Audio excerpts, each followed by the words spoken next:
بسم الله الرحمن الرحيم. الحمد لله رب العالمين، والصلاة والسلام على سيدنا وعظيمنا وحبيب قلوبنا وشفيع نفوسنا أبي القاسم محمد. اللهم صل على محمد وعلى أهل بيته الطيبين الطاهرين وأصحابه الغر الميامين. الحمد لله الذي جعلنا من المتمسكين بولاية سيدي ومولاي علي بن أبي طالب.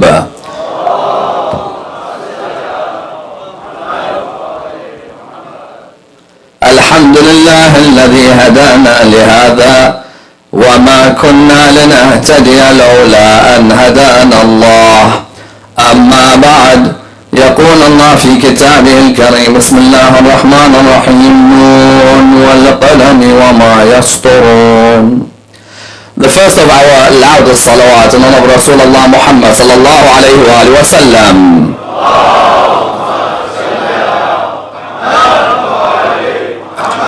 The second in honor of Amir al-Mu'mineen Ali ibn Abi Talib.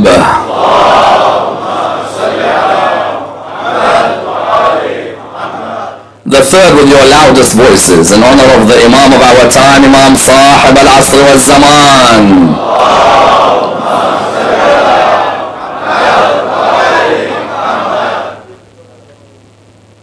Respected scholars, brothers and sisters, Assalamu alaikum wa rahmatullah wa barakatuh. The massacre that took place on the plains of Karbala, how reliable are the narrations relating to it? Indeed, many times people ask this question in relation to what took place in terms of the martyrdom of Imam al-Hussein alayhi salam. You find that many ask that how can we take as reliable what exactly took place in Karbala, in Kufa, in Sham, in Karbala and in Medina. Many times people ask this question because they are uncertain, but how can we be so certain about what we narrate on the pulpits, as in not everybody who sits on the pulpits is necessarily a historian. You find that there are certain people who are qualified historians who sit on the pulpit, and then there are others who simply have read something in a book and come and narrate it on the pulpit. As in the Indo-Pak subcontinent, they would make a distinction between a zakir and an alim. A zakir would be someone who would read a book and come and narrate it on the pulpit. An alim, when it comes to history, is someone who's a researcher, someone who's analyzed history in depth, and not everybody who sits on the minbar is necessarily that. Therefore, you find a number of people asking this question: is how do I know that what took place on the plains of Karbala is as it is narrated on the pulpits? For all you know, there are many exaggerations which are there in the pulpits. There are many distortions, there are many misrepresentations. Indeed, you find that there are certain figures who certain people will give different dates or names or ages to. Because of this, therefore, people always ask that an event that took place 1,400 years ago, how can I be so confident that what is being reconstructed is reliable? Because sometimes on the pulpit you may hear about one particular figure, two different opinions. One particular date, two different opinions. Some, for example, say that Ali al-Akbar was 18 when he died. Others say Ali al-Akbar was 27 when he died. Some say Sukayna and Ruqayya are the same person. Others say Sukayna and Ruqayya are two different daughters of the Imam. Some, for example, will discuss other areas of Karbala. They'll say, for example, the family of Imam al-Hussein came back to Karbala after 40 days. Others say no, they spent a year in prison and then they returned. Others, therefore, when they look at the traditions, they come and ask a question that you say there were arrows on the body of Imam al-Hussein. One narrates there were 20, another narrates there were 40, another narrates there were 300. How do I know? Was there someone there to sit by the body of Imam al-Hussein and count each and every arrow? These questions are valid questions, because when you reflect on Karbala, you ask that when you say Imam al-Hussein said this and someone in Yazid's camp said that, who was there to tell us? I come here in the year 2015 and I narrate from the pulpit what took place in Karbala. How how can I be so certain that what I'm narrating is reliable when I come and narrate the companions and what they said, for example? I narrate, for example, Hur saying, إني أنا الحر ومأوى الضيف أضربكم في أعناقكم بالسيف عن خيري من حل بلاد الخيف أضربكم ولا أرى من خيف. How do I know that this is what Hur bin Yazid al-Riyahi said? As in, if Imam al-Hussein died at Karbala, who is there to tell me that Hur bin Yazid al-Riyahi said this? Habib died, Muslim died, the other companions died. So how do I know that what took place on that day is reliable in terms of the narratives? And then you have the second group who are the exaggerators, yes? How many times have you listened to a majlis where in the Masa'ib you heard such an exaggeration you didn't cry, you actually decided not to cry again, yes?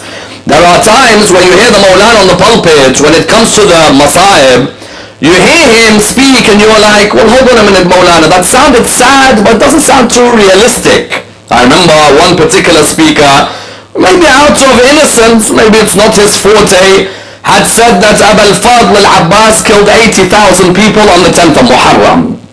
Even the people in the crowd, when they heard this, those who were crying stopped crying. Why? Because they said that 80,000 people, what are you talking about 80,000 people? In the army of Yazid at most, let's say, there were 30,000 people, and now you're coming to tell me that Abu al-Fadl killed 80,000. In other words, you find that because of exaggerations, because of distortions, the question arises that this narrative of what took place at Karbala, can I really sincerely believe in all of it? Is the poetry reliable? Is what happened to Sayyidina Zainab reliable? Is what happened to Imam al-Hussein reliable? And to the children of Imam al-Hussein? Why then are there differences? And that's why you find that this escalated on two different occasions. The first time this question escalated about the authenticity of the narrations regarding Karbala was when Mutahhari, the famous scholar of Iran, wrote his book looking at the distortions and misrepresentations concerning Karbala. Mutahhari's work is online for those who want to read it. The work seeks to look at what took place on the 10th of Muharram and how it became exaggerated. That's what you had in Iran and what you have even in the Arabic peninsula was you had what were known as Rawzakhuns, yes, or Rawdakhun. That Rawzakhun would be the one who would recite the Masa'ib of Imam al-Hussein alayhi salam, and you would find them coming up with stories that have no basis whatsoever. When Mutahhari wrote this work, some of the Shia felt very annoyed and felt very unhappy with this. Why? Because no one wants to be told that what's on the pulpits, not all of it is reliable. We want to believe everything that we're told. When Mutahhari said, hold on, listen, when you're being told about this Masa'ib, I ask you, where did you find this Masa'ib from, Mawlana? You have come and sat in the position of representing Imam al-Hussein. It's not an easy position to sit, as in it's not everyone who sits to represent Abu Abdullah. Have you gone and researched where you got this point from, where you got this narrative from, where you got this story from? Or is it just one day you picked up a book in a library and you decided, you know what, most of the crowd's not going to do any research. Let me say these stories and everyone's going to believe me.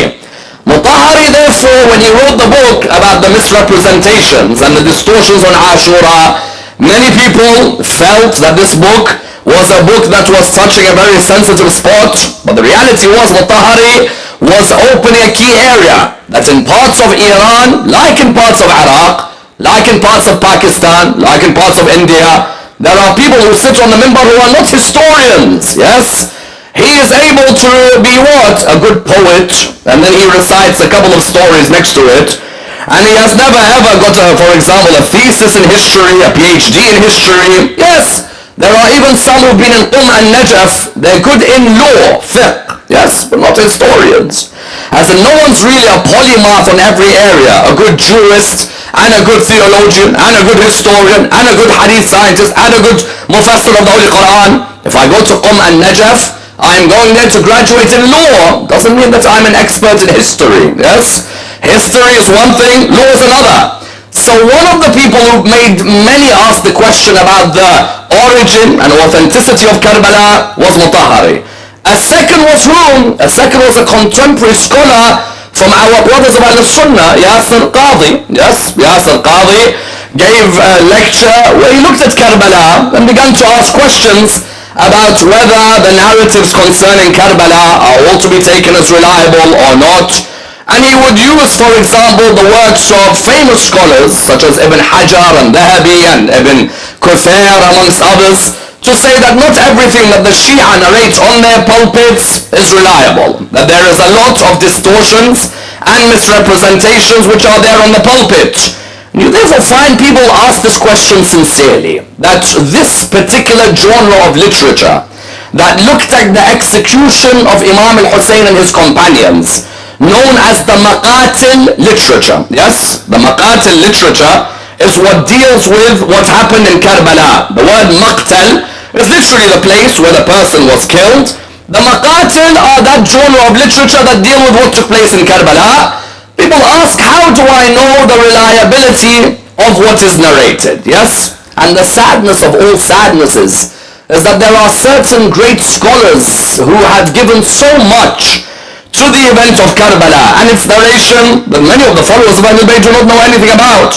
As in the likes of Al-Asbagh bin Nubata, Jabir bin Yazid al-Ju'fi, Abu Mikhnaf, the likes of, for example, Nasr bin Muzahim, the likes of, for example, Al-Waqidi, Baladari, Al-Madaini, amongst others, scholars who had given so much back historically to the event of Karbala, many do not know about.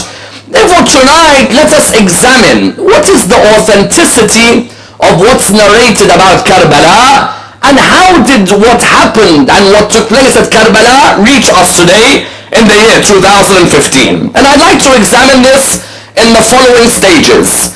What was the status of writing in Arabia, and how did the Holy Prophet, peace be upon him, and his family reform the importance of writing and literature within Arabian circles? Number two, how did Umar ibn al-Khattab's ban on writing have an effect on the writing of Sunni history? And how did writing continue irrespective within the Shia school? Number three, how important was the tribe of Azd from Kufa, and in particular Abi Mikhnaf and Hisham al-Kalbi, when it came to the narratives about Karbala? And how did Abu Mikhnaf narrate from three of those who were on the army of Umar bin Sa'd on the 10th of Muharram? Number four, how important were the wives of the companions of Imam al-Hussein who survived after Karbala to live to tell the tale? Number five, which of the families of the members of the Imam remained alive after Karbala to tell us what took place at Karbala? Number six, did Yazid send any journalists to Karbala? And what was the role of these journalists in Karbala? And why was it important for them to write what took place in Karbala? Number seven, which ziyarah of Imam al-Hussein in itself tells us what happened to Imam al-Hussein and can be used as evidence of what took place? Number eight, how can poetry be used to tell us about what took place in Karbala, especially the likes of Da'bal bin Ali al-Khuzai in the presence of the Imams? Number nine, how did Mukhtar allow us to know what took place at Karbala? And number 10, how important was Zayn al-Abidin in allowing us to understand what took place on the 10th of Muharram? Let me examine this in order that we're able to understand how we got what we got in relation to the events of the 10th of Muharram. In Arabia, you were lucky to find anyone who could read or write. Yes, you were lucky if you found 17 people in Arabia who were able to read or write.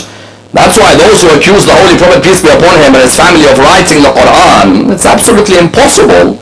Baladari mentions the names of 17 who were able to read or write within Arabian circles.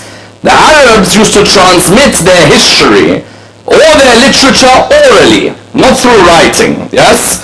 They'd sit together and there would be someone who'd come and he'd orally narrate the history of the Jewish community, the history of the past prophets, the history even of the Persians. I remember Nadar ibn al-Harith would go towards Persia to buy books about Rustam. Yes? He'd come back towards Arabia and he'd sit with the people. When he'd sit with the people, he would narrate to them what was the history of the Persians. Why? Because the people enjoyed that form of oral transmission. If there was a few who maybe were able to read and write, the majority of the Arabs were not able to read or write. This person, Nadar ibn al-Harith, would come, he'd sit with them, and he'd begin to narrate to them the history of the Persians. Of course, this type of narrative has no benefit or no harm to the community. Surah 31 verse 6 to 7 was revealed about him. وَمِنَ النَّاسِ مَنْ يَشْتَرِي لَهْوَ الْحَدِيثِ لِيُضِلَّ عَنْ سَبِيلِ اللَّهِ. Yes? There are those who go out to purchase. What do they purchase? There are those who go out to purchase this literature. They take people away from the path of Allah subhanahu wa ta'ala. These people, the Arabs, what would they do amongst themselves? They'd orally transmit their history. There wouldn't be any books that would be compiled. Even I remember Suwaid ibn Samit. Suwaid ibn Samit was Jewish. He used to narrate the history of the past prophets. The people would come, they'd sit around him. People would enjoy, they want to learn. But it wasn't like there was a book that was there. You see, when we say the Holy Prophet was an Ummi, we don't mean, in some cases, we don't mean that the Holy Prophet didn't know how to read or write. It meant that he was only taught by Allah how to read or write, yes? Otherwise, if he had learned how to read or write within the community, someone would have accused him or his teacher of being the author of the Quran. The Arabs, therefore, in their time, there was no writing. The main transmission was orally. And that's why the Holy Prophet wanted to build a community where the basis of that community was literature, reading and writing, yes? Because a community which is illiterate is a dead community. A community which doesn't value the importance of reading, doesn't value the importance of writing, that community is not an Islamic community. I remember when you look within the Holy Quran, the first surah to be revealed to the Holy Prophet was what? Iqra, read. The second was what? Qalam, the pen. Why the first surah read and the second surah the pen? It's because Allah subhanahu wa ta'ala wanted to reform the Arabs from oral transmission now towards writing. That try and now be amongst those who write, because writing preserves history, it preserves legacies. You find therefore that the Holy Prophet, when he found that opportunity, he wanted to reform. That's why at the end of the Battle of Badr, when he caught the prisoners, when the prisoners were caught, how were they ransomed? That if you teach the Muslims how to read or write, you're going to be ransomed. Why, Ya Rasulullah? Because some of these companions were saying, hold on, we've caught these prisoners. Any other barbaric leader would have said, kill them. They're our enemies. The Holy Prophet turned around and he said, no, if they teach us how to read or write, then you release them. And further than that, the Quran had to be written. So you therefore had another avenue in which literature was going to rise. Because now, the Holy Prophet, when he narrates an ayah of the Quran, as soon as he narrates this ayah of the Quran, the companions would sit near him. Imam Ali ibn Abi Talib would sit next to the Prophet. He would write down whatever verses come down. Zayd would sit next to him and write down whatever verses come down. Abdullah bin Mas'ud would sit, whatever verses come down, they would write. Suddenly now, a community that only relied on oral transmission for its heritage was now a community that was literate. Now a community where they even had their own sahifas. Imam Ali ibn Abi Talib had a sahifa. This sahifa was a document where he would write the laws of the religion of Islam. Yes, whatever Rasulullah would give us a law, Imam would sit down and write. Others such as Abdullah bin Amr ibn al-As would sit down and write. Others of the companions would come. This community, suddenly Rasulullah transformed it. He wanted to make sure that this community doesn't fall in the trap of neglecting the pen, yes? Or neglecting reading. I'm surprised that there are Muslims in the world today have never read one book relating to Ahlul Bayt alayhim as-salam, yes? Or if you ask them in the last year, have you read any books related to your imams? Many times say, you know, it's really busy, I don't have time. What do you mean you don't have time? You even have now pads which read for you. Subhanallah. Yes? Now you're allowed to buy a pad. That pad will read for you. Don't count yourself as a follower of Ahlul Bayt when you're not literate. Yes? When you're literate, that's a true follower of Al Muhammad. Because Al Muhammad stressed on literature. The Holy Prophet stressed, write. He would tell the companions to write. And he wanted this to continue after he died. Please focus on this delicate point. After he died, he wanted this to continue. He wanted the community to make sure that they preserve their history by writing it. But after he died, you found that the community, instead of writing their history, Umar ibn al-Khattab decided to put a ban on the writing of hadith. Yes? You see, if you ask any of our brothers in Ahlul Sunnah, when's your first book of history that's available for us today? Yes? You'll find that some of them may turn around and say, well, there are sahifas from the time of the companions. You reply by saying, hold on, realistically, when is the first book of literature you have in terms of law or theology or history? Many will reply, Malik bin Anas's Muwatta. The Muwatta was written over 100 years after Rasulullah died. Sahih al-Bukhari, Sahih Muslim, Tirmidhi, Nasa'i, Abu Dawood, Ibn Majah were written over 200 years after Rasulullah died. Why not in the first 100 years? Yes? Some turned around and said, but because in the time of the Prophet, people used to transmit orally, so that's why they weren't writing. No, that's not the reason. The reason is Umar ibn al-Khattab banned writing. Yes? Umar ibn al-Khattab banned writing. He said there is no writing to be done. And anyone who was found to be writing was to be punished, was to be beaten, was to be whipped. There was no compilation of any books whatsoever. Why did Umar ban the writing? Look at the difference between the school of Ahlul Bayt when it comes to preservation of literature and any other school in Islam. Umar said that I fear that the Muslims will take the hadith above the Quran. Yes? That what will happen is, if we've got books of hadith, people will start taking these books above the Quran. Like the previous nations, they started to take the conduct of Jesus above the Bible, or the conduct of Moses above the Torah. I don't want people to take the Sunnah above the Quran. I find it interesting that that's your conclusion, because if you're a Muslim, you recognize that there is nothing comparable to the Quran, correct? Even if there is a genre of literature called hadith, what's the problem of having hadith? Hadith, he said, I'm scared that people will confuse the hadith and the Quran. But the hadith, it can no way come near the Quran, because if you're a Muslim, you believe no words can come near the words of Allah subhanahu wa ta'ala, yes?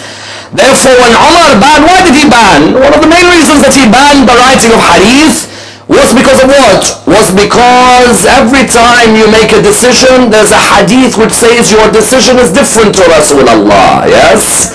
You see, this is a vital point. If there are books of hadith, every time I say something, that book says something else. Every time I say this is an innovation, but the book says Rasulullah said something else. Therefore, what happened was, in the world of Ahlul Sunnah, hadith writing was banned. Would you believe until Umar bin Abdul Aziz? Yes? Umar bin Abdul Aziz, he was the one who decided that books of hadith have to be written. Why? Otherwise we're going to lose our history, correct? As in, if you don't have books of hadith, what's going to happen to you? Your history is going to go. In the school of Ahlul Bayt, we were the complete opposite. Yes? Imam Ali ibn Abi Talib focused that writing has to be there. That each and every member has to write. And if you look, subhanallah, at our history, from the beginning when Rasulullah died, until the end of the period of the Imams, you find there were always books written. You look at Imam Ali ibn Abi Talib, you have, for example, Kitab Ali of Imam Ali, you have Kitab al-Sunan wal-Ahkam wal-Qadaya of Imam Ali ibn Abi Talib, which Abu Rafi' and Ubaidullah bin Abu Rafi', the son, narrate. You have, for example, Masail, yes, of Ali bin Ja'far, Imam al-Sadiq's son Ali, used to ask his brother Musa al-Kadhim questions and he would give him the answer. You have, for example, Tafsir of Imam al-Baqir alayhi salam. Ahlul Bayt from the very beginning, they had focused that their heritage must be preserved. Someone says, but why don't we have many of these books? Yes? As in, if the heritage was preserved, it would help us in many cases. Yes, we don't have many of them. Sometimes because of oppression against the followers of Ahlul Bayt. You know, Shaykh al-Tusi had a great library which they burnt, which had the books of the Imams of Al-Muhammad. But subhanallah, parts of those pieces of literature remain. Alhamdulillah, Sahifa Sajjadiyah is with us, Dua Kumail is with us, other works of the Imams are with us, and parts of those other pieces of literature, they remain. Shaykh al-Kulaini will narrate from parts of them, Shaykh al-Saduq will narrate from parts of them, Shaykh al-Tusi will narrate from parts of them. But the main point was that Shia families, those who were loyal to Ahlul Bayt, there was a general consensus amongst them to preserve their history. Of them, one particular family. Please note this point. Arguably the most important and the most famous maqtal, that although the whole of it does not survive until today, parts of it survive, is a maqtal known as Kitab Maqtal al-Hussein of Abu Nakhnaf. Yes, many of you will have come across it. It's available in English, you can read it online. This Abu Nakhnaf belonged to a tribe known as the tribe of Azd of Kufa. The family were all lovers of Ahl al-Bayt alayhi salam. I don't want to go into the debate whether they were Shia at the time, the meaning of Shia, the theological definitions of Shia. I don't want to go in that debate tonight. But suffice for us to say that if you look at his father, Yahya, his name was Lut, son of Yahya, and you look at the grandfathers, Abu Nakhnaf, these were people who were loyal to Rasulullah, with Imam Ali ibn Abi Talib at Jamal, with Imam at Saffin.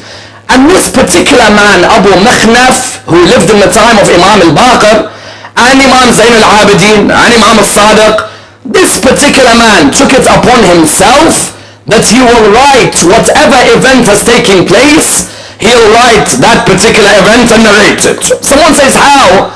He'd go to look for the people who were present at that event, yes? Karbala happened in which year? 61 after Hijrah, do you agree? Karbala happened in 61 after Hijrah. If you were living in Karbala, you could still live till 70 after Hijrah, 80 after Hijrah, 90 after Hijrah. There are some who could live until 100 after Hijrah. Abu Nakhnaf, what would he do? He'd try and go and look for these personalities, yes? Why? He'd ask them, tell me what took place on the 10th of Muharram, yes? That Abu Nakhnaf wrote a famous work, which Hisham al-Kalbi preserved many parts of it for us. Hisham al-Kalbi would take from Abu Nakhnaf, he'd take from Awan ibn al-Hakam. Was Abu Nakhnaf the first Maqtal piece? No. Al-Asbagh bin Nubata, one of the great companions of Imam Ali, had written Maqtal al-Hussein. Jabir bin Yazid al-Ju'fi had written Maqtal al-Hussein. You had, for example, Abu Nakhnaf had written Maqtal al-Hussein. They all would go to look for personalities who were present at Karbala.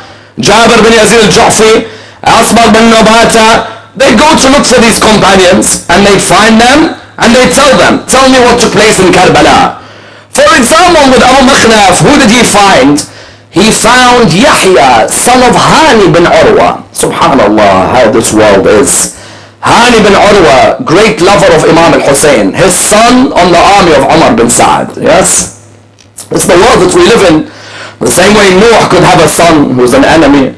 Likewise, Hani bin Urwa's son Yahya, on the side of Umar bin Sa'ad, Abu Nakhnaf met him and he told him, tell me what happened at Karbala, and he narrated to him the whole incident. Likewise, he met Zuhair, son of Abd al-Rahman. He asked him what happened at Karbala. He'd tell him the whole incident. Likewise, he met Thabit, the son of Hudar. He'd sit with these. These were the army of Umar bin Sa'ad who lived after Karbala, yes? You know, sometimes a dictator can rule a country 30 years after he falls, his friends are still alive, yes? When these friends are alive, yes, there's no doubt, historiographically speaking, some of them may forge what took place in Karbala, some of them may lie about what took place in Karbala, but what do you find? You find that all of these would tell Abu Nakhnaf. Abu Nakhnaf met them, and they narrate, whether it's the Masa'ib of Imam al-Hussein, or of the 6-month-old baby, or of Ab al-Fadl, they tell what took place on that day. Therefore, the first proof about what took place in Karbala came from the likes of Abu Nakhnaf. Someone says, but if the whole of Abu Nakhnaf is not with us, then how are we able to reconstruct the whole of Karbala? Yes? Because now there's going to be 68 majalis in a row. When there are 68 majalis, someone says, how did you get that much information if the whole of Abu Nakhnaf is not there? Yes, but parts of the monographs remain with us until today. Yes? Tabari takes from Abu Nakhnaf, for example. Baladari, maybe through the chain of Mada'ini, goes back to Abu Nakhnaf. Others will take from Abu Nakhnaf. It's not that we have the whole of the history of Karbala, but what we have is fragments from the event which different historians have collected in order to be able to allow us to understand what took place on the 10th of Muharram. Therefore, firstly, Al-Asbagh bin Nubata, Jabir bin Yazid al-Ju'fi, Abu Nakhnaf, Nasr bin Muzahim. You have, for example, Khalifa bin Khayyat, Al-Daynawari, Ibn Sa'ad, Tabari, Sheikh al-Mufid. All of them have got maqatil al-Hussein alayhi salam. Yes? They'd gather all the information about Imam al-Hussein and they'd write what would be known as a maqtal. These maqtals would be with us. Would you believe Abu Mikhnaf would still be used all the way to someone like Abu al-Fida? Abu al-Fida, his tarikh would be written years after Karbala. They'd still use Abu Mikhnaf from that period until 600-700 years later. Therefore, those who asked the first question, being what? Who told us about Karbala? The first who told us, amongst others, Abu Mikhnaf. He met those who were at Karbala, and he told them, he asked them, and they gave him the answer. That's number one. Number two, the second of those who told us what happened at Karbala were the wives of the Sahaba of Imam al-Hussein who survived after Karbala. Yes, you know there are certain companions of Imam al-Hussein whose wives came with them to Karbala. These wives who came with them, they saw in front of them their husbands die, but then they became prisoners with Sayyida Zainab. When they became prisoners with Sayyida Zainab, they would go later on and tell everybody what they saw in Karbala. In particular, one wife, Daylam, the wife of Zuhair ibn al-Qayn. Yes? Zuhair ibn al-Qayn had a wife by the name of Daylam. Daylam survived Karbala. When people would come and sit with her, they'd say to her, Daylam, what took place on the 10th of Muharram? She'd narrate. I would never forget, she narrated that on the night of the 11th of Muharram, she says we were all together there on the night of the 11th, Sayyida Zainab one way, Kulthum another, the children sleeping, yes, and there were bodies lying everywhere.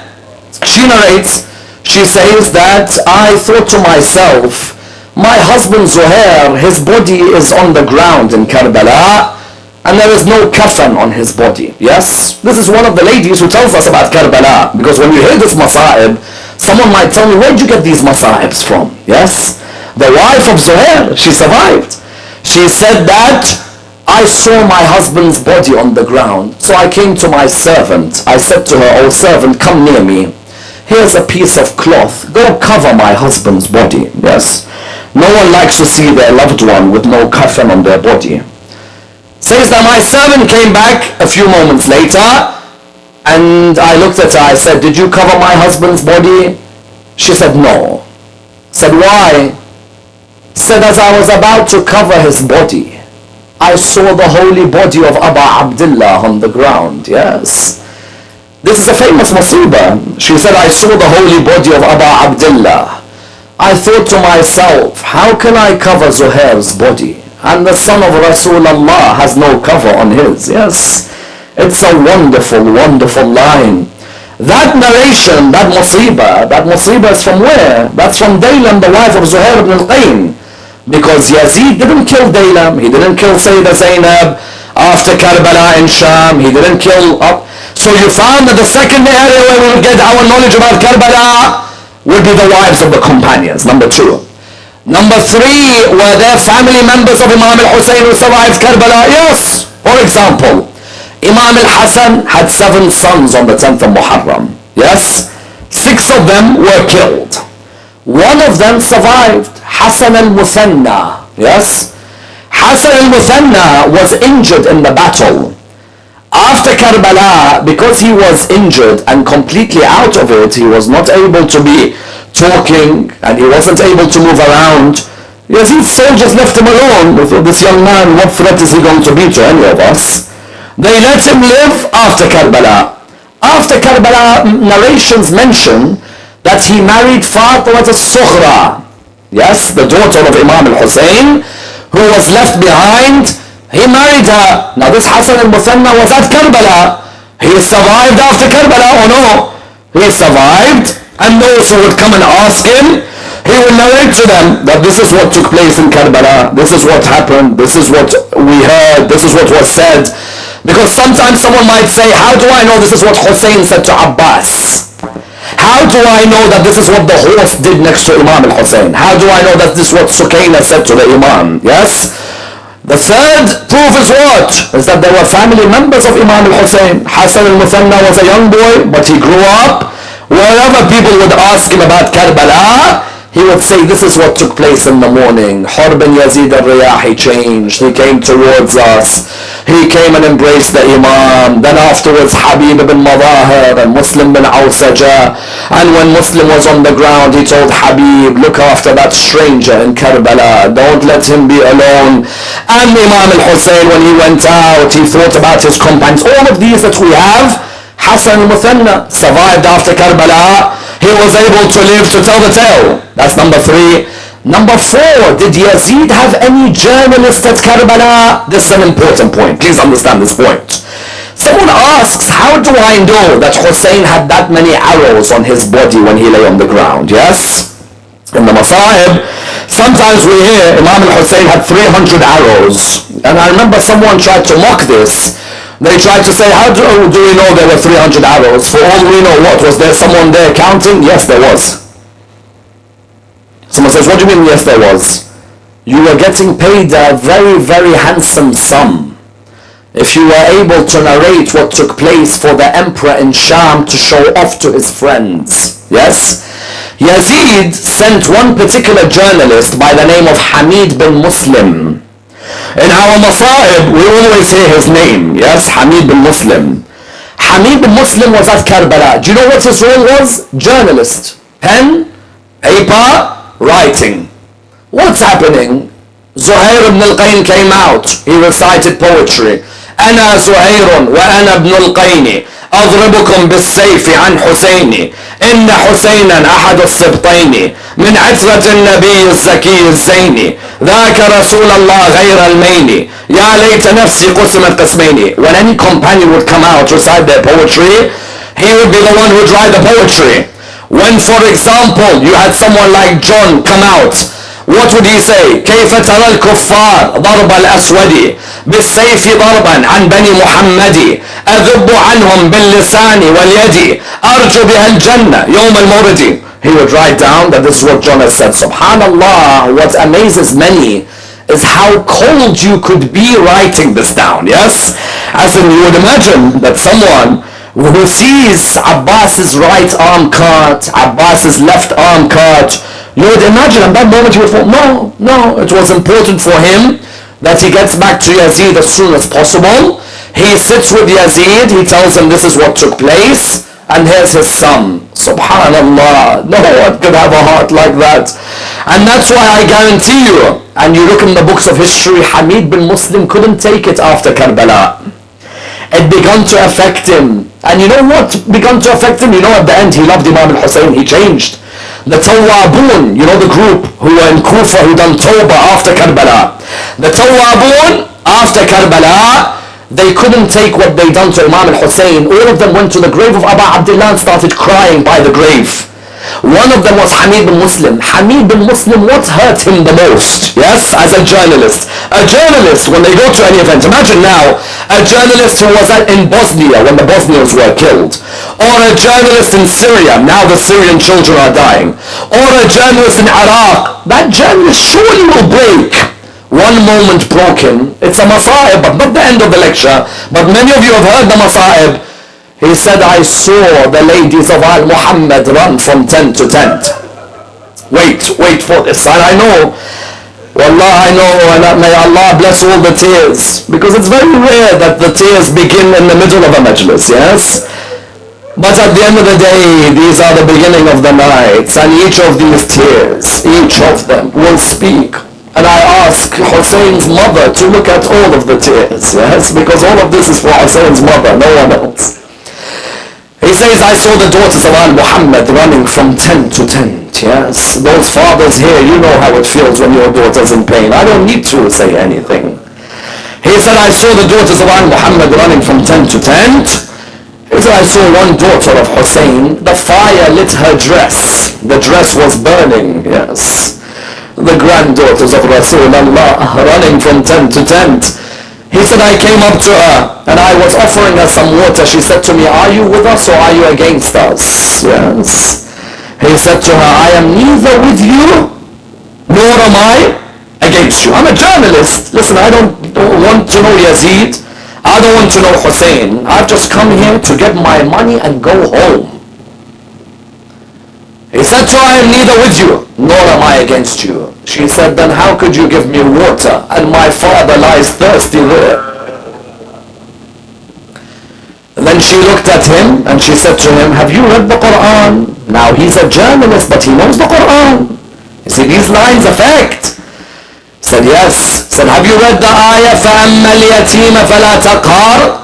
As for the orphan, do not hurt the orphan. He said, yes. She said, أَنَا يَتِيمَةَ أَبِي عَبْدِ اللَّهِ, I'm the orphan of Abu Abdullah. Allahu Akbar. Said at that moment, have you read the line, وَأَمَّا السَّائِلَ فَلَا تَنْهَرْ? When someone asks you a question, don't reject their question. At that moment, he said to her, yes. She said, I want to ask you one question. Where is the land of Najaf? That's it. That's where the line. Where is the land of Najaf? He said to her, why? She said, they tell me I have a grandfather buried there. I want to complain to him about what they've done to us. That affected Hamid bin Muslim. Hamid bin Muslim left Karbala. He went and said everything that took place, and then he couldn't sleep in the night. How could I see Hussein's daughters run like that? Yes. So do you know what he did? He decided to do tawbah. He said, Astaghfirullah Rabbi wa atubu ilayh. And I think it's majestic that Allah subhanahu wa ta'ala accepts the tawbah of even the one who never helped Hussein when Shimr sat on the chest. Yes. You would think Allah subhanahu wa ta'ala would turn around and say that how dare you stay? And he sat there, because when someone asked an interesting question. They said that how comes one maqtal says Shimr bin Al-Jawshan killed Hussein. Another maqtal says Sinan bin Anas killed Hussein. Yes? The reason is, firstly, Hamid bin Muslim narrates, they were kicking Abu Abdullah one way and the other. Yes? So you weren't able to tell who's inflicted the final blow. One of them slapped the cheeks that Rasulullah used to kiss. And another one stamped his shoe in the neck of Imam al-Hussein. Another one was jumping on the chest of Abu Abdullah. Now, when you're looking between them, you see Sinan and you see Shimr. Someone says, why one maqtal says Sinan, another says Shimr? It's not that there's a problem with the maqatil. It's your Imam. That's how many times they hit him. But they were surrounding him until Shimr bin al-Jawshan, according to certain maqatil, is the one who beheaded the Imam. Someone also asked the question, if Hamid bin Muslim saw all of this, he saw the arrows, you're telling me he'd count? Yes, he'd sit there, and with all coldness he would count. Yes, one arrow here, one arrow, until he's the one who wrote, Hussein looked like a hedgehog. He said, I have no other way to describe. I ask all of you, and every listener of this majlis on the internet, be you Shia, be you Sunni, be you human, killing a human being is one thing, but having that many arrows on his body is another. Yes. Surely. And then Hamid bin Muslim, what would he narrate? To add insult to injury, then he would say, you know, they killed Hussein, then they shot their arrows on his body, they burnt the tent of his wife and his daughters. And then Umar bin Sa'ad, if that wasn't enough, turned to his horse riders, said, O horse riders, sharpen the hooves of your horses. Allahu Akbar. O horse riders, sharpen the hooves of your horses. Why? I want you to dig them deep into the chest of Abu Abdullah. Those of you who've been to Karbala, have you noticed there is a distance between where Imam al-Hussein was beheaded and where he's buried? Do you know why? The horses kicked his body so much. Yes. That body was kicked. Now, who narrates this for us? Yes. May Allah bless your tears. I'm trying to hold myself back. For the sake of the majlis and for the sake of the knowledge of the majlis, who narrates for us that they dug their horses deep? Because I know some of the youth will say, where do we get this about Karbala? How do I know this is true? Yes? Because Yazid's journalist told us. Yes? He was there and he stood there. And then comes the next proof. So we already have the fact Abu Makhnaf met people who were at Karbala. The wives of the companions. The family of the Prophet who survived. Yazid's journalist. Someone says Yazid's journalist said this about Imam al-Hussein. Who else? Imam Sahib al-Zaman in Ziyarat al-Nahiya. Yes? Ziyarat al-Nahiya is different to other ziyaras. Ziyarat Ashura, Ziyarat Warith, they tell you to dissociate from the enemies of Ahlul Bayt and to show love for the Ahlul Bayt. Ziyarat al-Nahiya, yes, there is still more. Ziyarat al-Nahiya, it is the narration of how Imam al-Hujjah remembers Karbala. And there is the line, تَطَأُكَ الْخُيُولِ بِحَوَافِرِهَا. He said, it's as if I see those horses dig deep into your chest. Yes. Only Hussein. You know why only Hussein? Because Ammar bin Sa'ad wanted that every single companion and family member is to have horses dig into his chest. But every companion had a tribe to represent him. Yes. If you're Habib al-Madahir, Banu Asad will help you. If you're Muslim bin Awsaja, your tribe will help you. Even Ali al-Akbar is the cousin. His mom is Yazid's first cousin. They will help. Even Abu al-Fadl, his mom is related to Shimar. They will help. Only one man lay on the ground in Karbala. His mother or his father. No one to represent. That's why in Ziyarat Nahiya, Imam al-Hujjah says, what? تَطَأُكَ الْخُيُولِ بِحَوَافِرِهَا. The horses dug their hooves deep into your chest. That Ziyarat Nahiya, he then goes on to say, and the woman let out their hair when they saw your horse come back to the tent. Yes? All of these, where are they? Tonight I want all of you, every listener in the world who listens to this lecture, to go online. Go and read Imam al-Hujjah when he talks about Imam al-Hussein. Yes? For all the lovers of Imam al-Hujjah in this room, Ziyarat al-Nahiya, it is the narration of what took place in Karbala. That's another proof which reached us. Another proof is what? Another of the proofs that we have is poetry. What do I mean? You have the Imams would say to their poets, recite Masa'ib al-Hussein for me. Yes? In this month of Muharram, there would be a change in the face of Imam al-Rida alayhi salam. Yes? And you would find that Imam al-Rida alayhi salam, he would sit, Da'bal bin Ali al-Khuzai would be next to him, and he'd say to him, Da'bal, recite for me what took place in Karbala. If Da'bal recites and it is authentic, the Imam will only cry. Yes? If there is something unauthentic, the Imam will correct them and say, for example, that this is something not reliable or something not acceptable. Yes, there is tasamuh in Adillat al-Sunan and the Usuli principles, that someone says, well, there is permission to maybe narrate a bit more than what is said because it is not something related to, for example, that which is obligatory.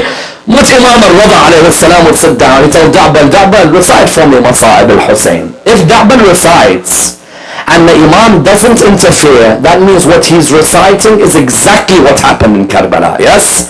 So you found that Da'bal would say to him, you want me to recite? He said, yes. He says to him, أفاطم لو خلت الحسين مجدلا وقد مات عطشانا بشط فرات إذا للطمت الخد أفاطم عنده. Yes, please understand this. He says, oh Fatima, if you saw Hussein lying on the ground, yes, he was thirsty by the Furat. You would have slapped yourself, oh Fatima, had you seen him. Yes? At that moment, they told him, stop the Masa'ib. He said, why? They said, Imam al-Rida fainted. Allahu Akbar. Allahu Akbar. Look what Masa'ib does to Imam al-Rida. May Allah bless all of you. Remember the man who is Gharib in Mashhad. Those who haven't been to Mashhad, those who have, this will be easy for you to remember. Imam al-Rida, they said to him, he's fainted. At that moment when the Imam came around again, he said, Da'bal, continue the poem. Da'bal began, أفاطم لو خلت الحسين مجدلا وقد مات عطشانا بشط فرات إذا للطمت الخد فاطمة عنده. They said, stop. He said, why? He said, the Imam fainted again. I'm coming to a fundamental line. Yes, I'm coming to a fundamental line. Again, he said, Da'bal, recite one more time. He continued. When he finished the Masa'ib, he said to him at that moment, He said, Imam, why did you faint when I said, Fatima, you would have slapped yourself had you seen the condition of Hussein? Yes? At that moment, Imam looked at him, he said, because, oh, Da'bal, when you recited that line, that, oh, Fatima, you would have slapped yourself, I saw Zahra in front of me. Allahu Akbar. The ladies in the other hall, Fatima may be sitting next to you, because wherever is the masa'ib of her son, she is there, yes? This is a principle when it comes to Majalis al-Hussein. Majalis al-Hussein are not about the speaker. They are about sitting for Zahra's son, yes? Not about who recites. It's about being in Zahra's presence. He said to him, you know what the poet replied back? How does Fatima slap her cheek already slapped? Allahu Akbar. Because they slapped you behind the door. So isn't that cheek already bruised from that day?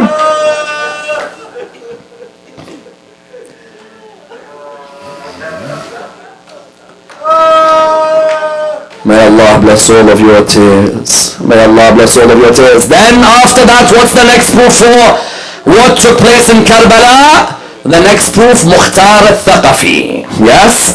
Mukhtar was not at Karbala. He was in prison. But when he came out of prison, he wanted to find Umar bin Sa'ad. He wanted to find Shimr ibn al-Jawshan. He wanted to find Ibn Ziyad. He wanted to find Harmala bin Kahil. Yes?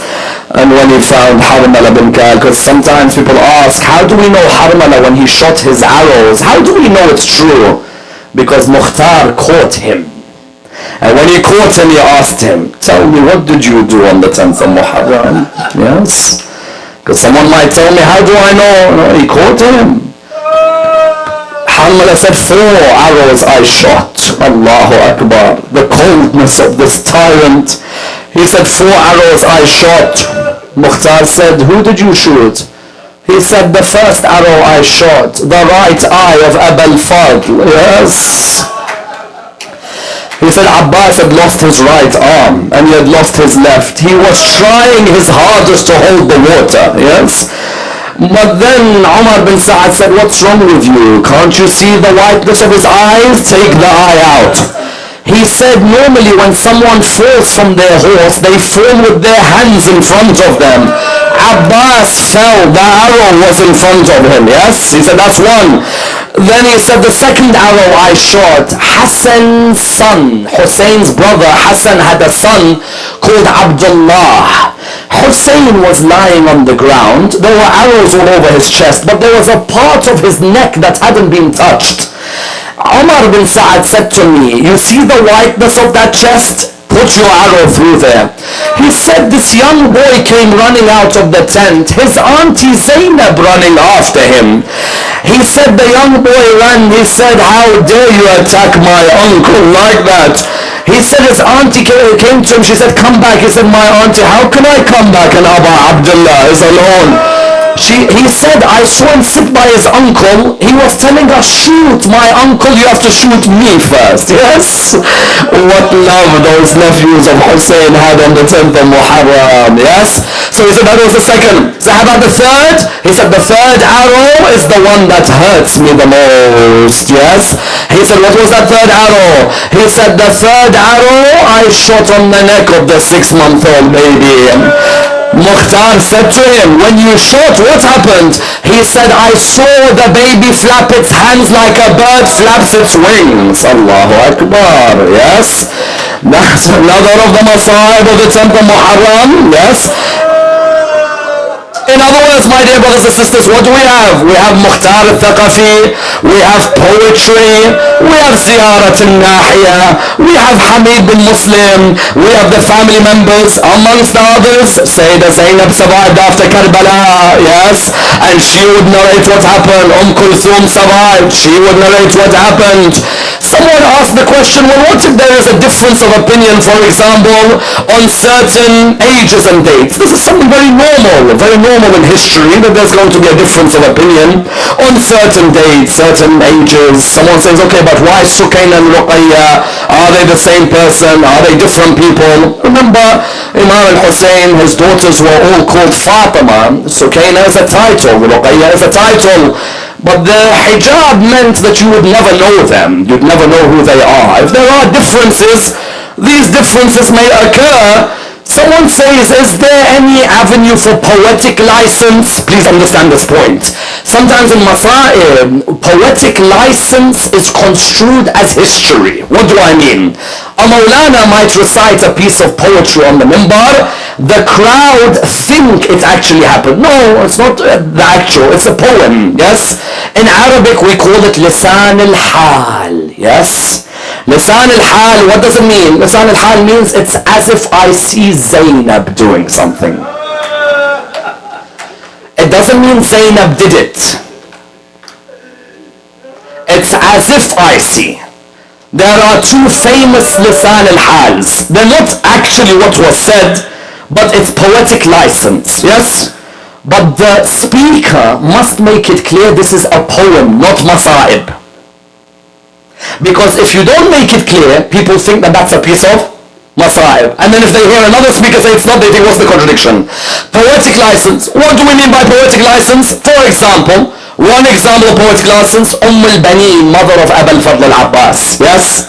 There is a poet, you know, the great poets of our history, the likes of Ja'bal bin Ali al-Khuza'i, the likes of Haydar al-Halli, for example. Said Haydar al-Halli and Ja'bal bin Ali, they would narrate, but they would have poetic license.